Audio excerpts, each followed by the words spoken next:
Good morning to all of you my dear friends. एक बार फिर से मैं उपस्थित हूँ मैथ के कुछ इंपॉर्टेंट प्रश्नों को लेकर। इन सारे प्रश्नों का पीडीएफ आपको मेरे डिस्क्रिप्शन में मेरे टेलीग्राम चैनल पर मिल जाएगा। आप चाहें तो वहाँ से जाकर डाउनलोड कर सकते हैं। चलिए without wasting your precious time शुरू करते हैं।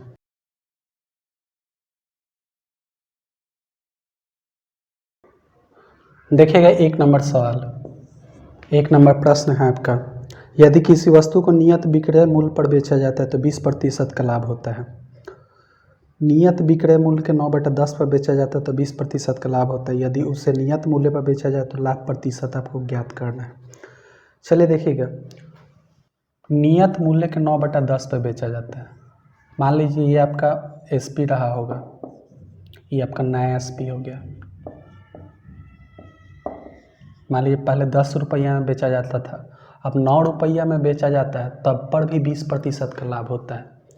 तो देखिएगा, मान लीजिए यहाँ कर हम इसको 90 लिख दें, बट्टा में 100 लिख दें, यानी पहले 100 रुपया में बेचा जाता था, अब 90 रुपया में बेचा जाता है, फिर भी क्या होता है 20% का लाभ होता है।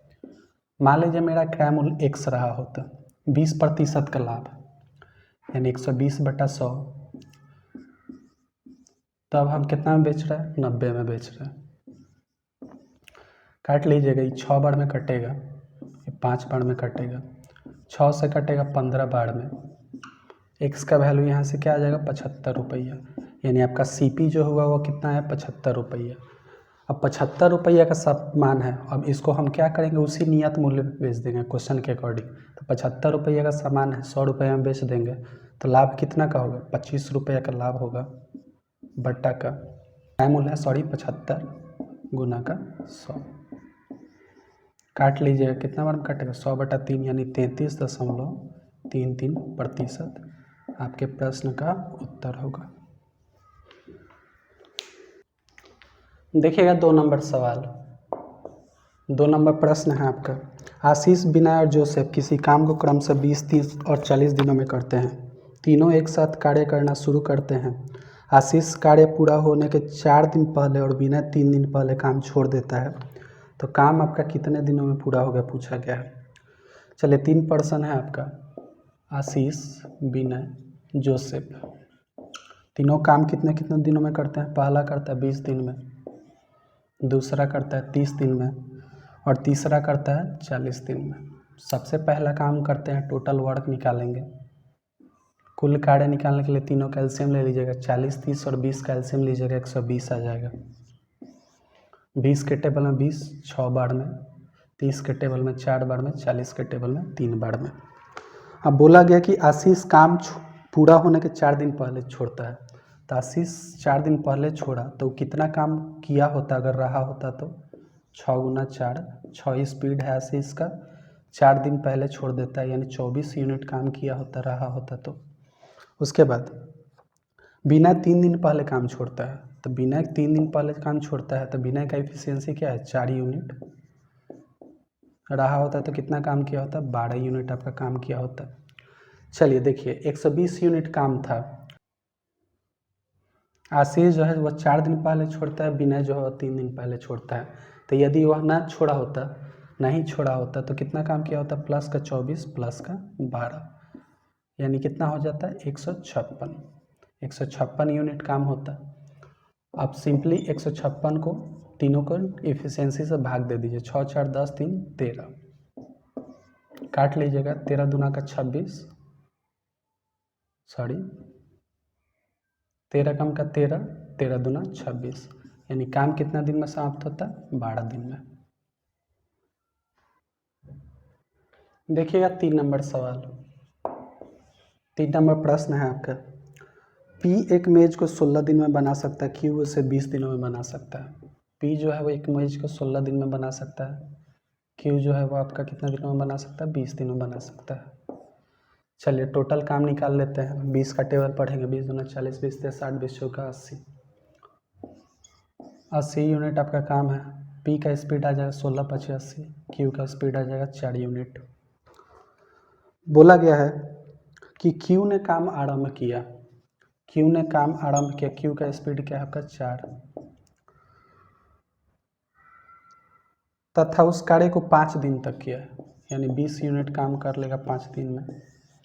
आगे बोला गया है तो शेष कार्य P कितने दिनों में पूरा करेगा। मान लीजिए 80 यूनिट काम था, 20 यूनिट Q पूरा कर लिया, बचा कितना 60 यूनिट। अब पूरा कौन करेगा, P करेगा। P का स्पीड क्या है 5 यूनिट, यानी इसका भी आंसर क्या हो जाएगा 12 दिन। यही फाइनली आपके प्रश्न का उत्तर होगा। देखिएगा 4 नंबर सवाल। 4 नंबर प्रश्न है आपका, दो संख्याओं का गुणज 225 है और उनके बीच का अनुपात 3:5 है। दोनों संख्याओं के बीच का अंतर आपको ज्ञात करना है। मान लीजिए पहला संख्या मेरा 3x रहा होता है, दूसरा संख्या 5x रहा होता है। क्वेश्चन के अकॉर्डिंग दोनों का गुणज क्या दिया हुआ है, 3x गुना का 5x। दोनों को गुना करने पर क्या दिया हुआ है, 225 दिया हुआ है।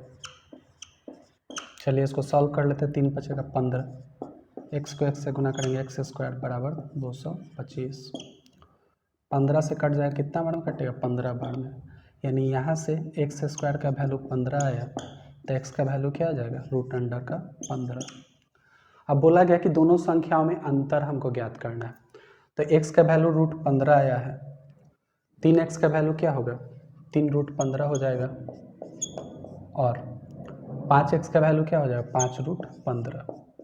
अब दोनों में अंतर पूछा गया है, दोनों में अंतर कितना होगा 2√15 का अंतर होगा, जो कि आपके प्रश्न का उत्तर होगा।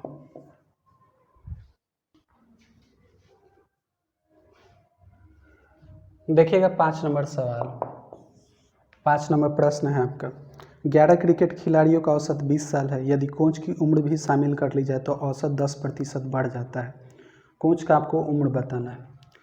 11 क्रिकेट खिलाड़ियों का औसत कितना है 20 साल, यानी टोटल कुल आयु कितना हो जाएगा 220 साल। 11 दूना 22, 220 साल। बोला गया है यदि कोच का उम्र भी शामिल कर लिया जाए, यानी 11 गो खिलाड़ी था, कोच मिल जाएगा तो 12 गो हो जाएगा। तब कहता है कि आयु जो होता है औसत आयु 10% बढ़ जाता है। तब 20 का 10% कितना होता है 2, यानी 20 में 2 बढ़ जाएगा तो कितना हो जाएगा 22। गुना कर लीजिए, 22 दूना का 44, हाथ में 4, 22 से कम 22, 22 4 26। पूछा गया था कोच का उम्र, तो दोनों का डिफरेंस जो होगा यानी अंतर जो होगा वही आपके कोच का उम्र होगा। तो 264 में से अगर हम 220 को घटा लें तो कितना बचेगा,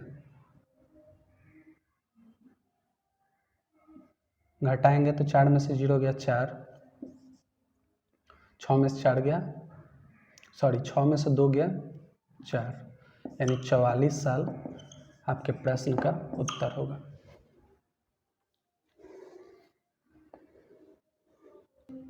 देखिएगा 6 नंबर सवाल। 6 नंबर प्रश्न है आपका, एक दुकानदार एक किताब को अंकित मूल्य पर 10% की छूट देकर 12% लाभ अर्जित करता है। किताब के लागत मूल्य और किताब के अंकित मूल्य में अनुपात बताना है आपको। चलिए देखिएगा, ऐसे प्रश्नों में 3 चीज़ें लिखिएगा। सबसे पहला CP, दूसरा लिखिएगा SP और तीसरा लिखिएगा MP। MP मतलब मार्क प्राइस, अंकित मूल्य हिंदी में कहते हैं उसको। कह रहा है कि अंकित मूल्य पर 10% छूट। मान लीजिए 100 रुपया हमारा अंकित मूल्य रहा होता है, 10% छूट देते तो कितना में देते हैं 90 में। 12% का लाभ कमाता है, तो लाभ जब भी होता है क्रय मूल्य पे होता है। 12% का लाभ होगा 100 रुपये का सामान पे तो 112। चलिए इसको काट के छोटा कर लेते हैं। 9 बार में कटेगा, कितना बार में कटेगा 10 बार में कटेगा। इसको अगर हम काट के छोटा करते 25 से कटेगा, 4 से कटेगा 25 बार में, ये 4 से कटेगा 4 दूना 8, 4 8 32, 28 बार में। चलिए अब इसको कैलकुलेट कर लेते हैं।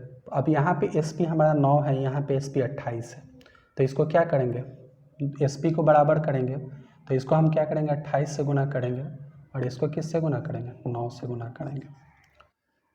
चलिए कैलकुलेट कर लेते हैं। 25 9 का कितना होता है, 25 9 होता है 225। 28 में 9 से गुना कर लेते हैं, 9 8 72 के 2 हासिल 7, 9 दूना 18, 18 7 25, 252। अब यहाँ पे 28 को अगर हम 10 से गुना करेंगे तो क्या होगा 280। लास्ट में क्वेश्चन में पूछा क्या गया था आपसे, क्वेश्चन में पूछा गया किताब के लागत मूल्य यानी कॉस्ट प्राइस और अंकित मूल्य का अनुपात यानी MP, दोनों का अनुपात निकाल देना। 5 से कटने वाला है दोनों, 5 से काट लेंगे, 5 का 20, 50 25, 5 से फिर काटेंगे 50 25, 5 6 30, यानी फाइनली आपके प्रश्न का अनुपात कितना हो जाएगा 45:56। यही आपके प्रश्न का उत्तर हो जाएगा।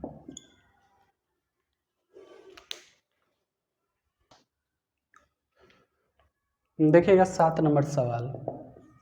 7 नंबर प्रश्न है आपका, 10 संख्याओं का औसत 14 है, यदि प्रत्येक संख्या को 6 से गुना किया जाए तो नया औसत क्या होगा। ऐसे प्रश्नों को डायरेक्ट जो आपका पुराना औसत है उसी को जितना गुना का उससे गुना कर देते हैं। तो 14 आपका पुराना औसत है, 6 से सारा संख्या गुना कर देता है तो औसत को भी क्या करेंगे 6 से गुना कर देंगे। तो फाइनली आपका आंसर क्या हो जाएगा 84। बहुत ही आसान सा प्रश्न था। देखिएगा 8 नंबर सवाल। 8 नंबर प्रश्न है आपका, पिता की वर्तमान आयु अपने पुत्र की आयु के 3 से 3 वर्ष अधिक है। 3 वर्ष बाद पिता की आयु पुत्र के आयु के 2 से 10 वर्ष अधिक होगी। तो पिता का आपको वर्तमान आयु बताना है। मान लीजिए 2 पर्सन है, पहला है बेटा, सन मानते हैं इसको, दूसरा है पिता, फादर मान लेते हैं। प्रश्न में बोला गया कि पिता का जो वर्तमान आयु है वह पुत्र के आयु के तिगुने, यानी पुत्र का आयु अगर x रहा होता तो पिता का आयु कितना होता 3x, तिगुने से 3 वर्ष अधिक है। चलिए आगे बोल रहा है 3 वर्ष बाद पिता की आयु पुत्र की आयु के दोगुने से 10 वर्ष अधिक होगी। 3 वर्ष बाद यानी अभी से 3 वर्ष बाद बेटा भी बढ़ेगा, अभी से 3 वर्ष बाद पिताजी भी बढ़ेंगे। क्या होता है पुत्र की आयु के दोगुने से 10 वर्ष अधिक होता है, तो पुत्र का आयु का दोगुना से 10 वर्ष अधिक। चलिए इक्वेशन बराबर हो गया, अब इसको सॉल्व कर देते हैं। ये क्या हो जाएगा 2x हो जाएगा प्लस 6 प्लस का 10 बराबर 3x प्लस 6। इसको कैलकुलेट करेंगे 2x प्लस का 16 बराबर 3x प्लस का 6। इसको इधर ले जाके घटा लेंगे, क्या होगा x का वैल्यू 16 में से अगर 6 घटाएंगे तो 10। पूछा गया लास्ट में क्वेश्चन में आपसे पिता की वर्तमान आयु क्या है, तो पिता का वर्तमान आयु क्या था 3x प्लस 3 था, यहीं तक ना था, बाद में 3 वर्ष बाद का कंडीशन बोल रहा था। तो चलिए कर लेते हैं 3x प्लस 3, इस इक्वेशन पर रख लीजिए 3x का मान अभी हाल ही में ज्ञात किया 10 प्लस का 3 कितना हो जाएगा 33 साल। यही आपके प्रश्न का उत्तर होगा, पिता की आयु कितनी होगी 33 साल। देखिएगा 9 नंबर सवाल। 9 नंबर प्रश्न है आपका, 2 भाइयों के वर्तमान आयु का अनुपात 1:2 है तथा 5 वर्ष पहले यह अनुपात 1:3 था। 5 वर्ष बाद उनकी आयु का अनुपात क्या होगा यह बताना है। मान लीजिए पहला भाई है, दूसरा भाई है, इनके आयु का अनुपात क्या दिया हुआ है 1:2। तो पहले भाई का आयु हम x मानते हैं, दूसरे भाई का 2x मानते हैं। बोला गया कि 5 वर्ष पहले 5 वर्ष पहले कहे तो 5 घटा देंगे। इनकी आयु का अनुपात क्या था 1:3 था। चलिए कर लेते हैं कैलकुलेट, इसमें घटाएंगे क्रॉस मल्टीप्लिकेशन करेंगे तो होगा 3x माइनस का 15 बराबर का 2x माइनस का 5। इधर घटाएंगे तो x हो जाएगा बराबर 15 माइनस का है 5 में जुड़ेगा -5 में तो क्या बचेगा 10। x का वैल्यू यहाँ से 10 आया, यानी पहले भाई का आयु कितना हो जाएगा आपका 10 चूँकि x है, दूसरे भाई का आयु कितना हो जाएगा 20 क्योंकि 2x है। अब बोला गया है आगे क्वेश्चन में 5 वर्ष पश्चात, ये तो है वर्तमान आयु, लेकिन 5 वर्ष पश्चात दोनों में 5 जोड़ देंगे, एक का आयु कितना हो जाएगा आपका 15 और दूसरे का कितना हो जाएगा 25। अनुपात निकालने के लिए बोला गया था 3:5, 3:5, यही आपके प्रश्न का उत्तर होगा। देखिएगा 10 नंबर सवाल। 10 नंबर प्रश्न है आपका, सुजाता एक वस्तु के अंकित मूल्य को लागत मूल्य से 36% अधिक निर्धारित करती है और अंकित मूल्य पर 40% का छूट देती है, तो हानि प्रतिशत ज्ञात करना है। ऐसे प्रश्नों में 3 टर्म लिख लेंगे, मैंने बताया था, पहला लिखेगा CP, दूसरा लिखेगा SP, तीसरा लिखेगा MP। चलिए कह रहा है कि अंकित मूल्य को लागत मूल्य से 36% अधिक निर्धारित करती है, 100 रुपया में खरीद के लाती है तो 36% अधिक निर्धारित करेगी यानी 136 रुपया। अब बोला जा रहा है कि इस पे अंकित मूल्य पर 40% का छूट देती है, कि जो आपका 136 रुपया है इस पे 40% का छूट देगी यानी 136 40% का छूट देंगे तो 60/100 काट लीजिएगा। 3 से ही कटेगा, ये 5 बार में कटेगा। 5 से इसको काटेंगे, 5 दूना का 10, 5 7 35, 1 बचा, 5 दूना 10। अब 27 दिया कितना होगा 81.6। मान लीजिए 100 रुपया का सामान लेके आए, 81.6 रुपया में बेचें तो घाटे कितना का हुआ 18.4 रुपया का घाटा हुआ। तो हानि प्रतिशत पूछा गया था जो कि आपका आंसर होगा 18.4%। देखिएगा 11 नंबर सवाल। 11 नंबर प्रश्न है आपका, यदि किसी वस्तु की विक्रय कीमत उसकी लागत कीमत का 4/3 है तो लाभ प्रतिशत ज्ञात करना है। 4/3 है लागत कीमत का, यानी 3 रुपये का सामान है, CP आपका 3 रुपया है, तो बेचते हैं उसको कितना पे है 4 रुपये में बेचते हैं। फायदा की बात करें तो कितना हुआ लाभ, 1 का लाभ हुआ, किस पे हुआ 3 पे हुआ। प्रतिशत निकालने के गुना का 100, यानी 100/3 क्या हो जाएगा 33.33%। फाइनली आपके प्रश्न का उत्तर होगा।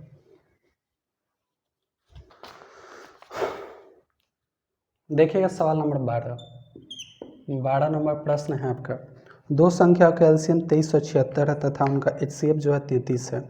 यदि संख्याओं में से 297 है तो दूसरा संख्या आपको ज्ञात करना है। एक फॉर्मूला याद रखिएगा, एलसीएम गुना HCF जो कि बराबर होता है फर्स्ट नंबर गुना का सेकंड नंबर के। इसी फार्मूला पे सिंपली रख देंगे, कुछ खास है नहीं इस प्रश्न में। एलसीएम कितना 2376 है, HCF आपका कितना है, HCF है 33। एक संख्या क्या दिया आपको 297, दूसरा संख्या को ज्ञात करना है, यानी सेकंड नंबर फाइंड आउट करना है।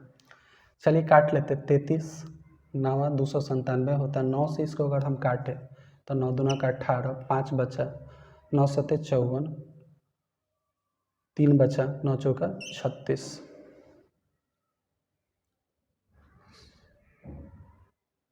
सॉरी यहाँ पे 6 होगा 264, यानी सेकंड नंबर यहाँ से क्या निकल के है आपका 264, जो कि आपके प्रश्न का उत्तर होगा। चलिए आज भर के लिए इतना ही था। अगर मेरा वीडियो पसंद आए तो प्लीज़ मेरे वीडियो को लाइक करके चैनल को सब्सक्राइब कर दीजिएगा, एक प्यारा सा कमेंट दे दीजिएगा। धन्यवाद, मिलते हैं नेक्स्ट वीडियो में।